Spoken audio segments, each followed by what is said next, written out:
Renantsika kosa ny tontolon'ny fampianarana sady amaranantsika ny fampahalalam-baovao feno 12 taona amin'ity taona 13 ity no nijoroan'ny sekoly Hibiscus Besarety mazava ho azy mifanindran-dalana amin'izay misy ny hetsika no karakaraina. Lorsque l'enfant réussit, c'est le succès d'un pays. Mais il y a le cœur et il y a l'enseignement. Nosokavana tamin'ny fitaom-pivavahana ny fanamarinana ny 12 taona ny sekoly tsy miankina Hibiscus izay notantehana androany. Raha tsy haivina ny tantara dia ny taona 870 no niorina ny sekoly ary fitaizana zaza madinika na creche no niatombohany tamin'izany. Nihitatra tsikelikely avy eo ny sekoly ka ny taona 4 no lasa lycée. Anarivo ny mpianatra efa nandalo teto ary mpianatra 7,700 no mandrato fianarana ao amin'izao fotoana izao ary sahany mpampianatra 27.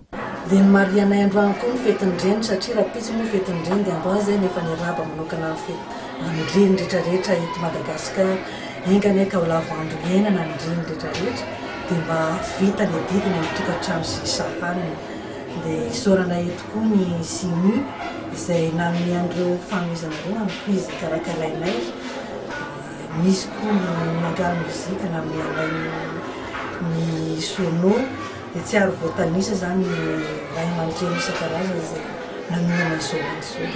Entina manamarika ny 15 taona izao dia hetsika maro no efa notanterahana ka anisan'izany ny fifanana basketball, ny fampianarana ny art plastika izay niarahana tamin'ny vahiny, injeniera momba ny etao-trano izay nampita tamin'ny mpianatra ny art plastika ary naranty androany ireo zava-bitan'ny mpianatra tamin'izany efa nisy ihany koa ny fifanana izay niarahana tamin'ny sinu.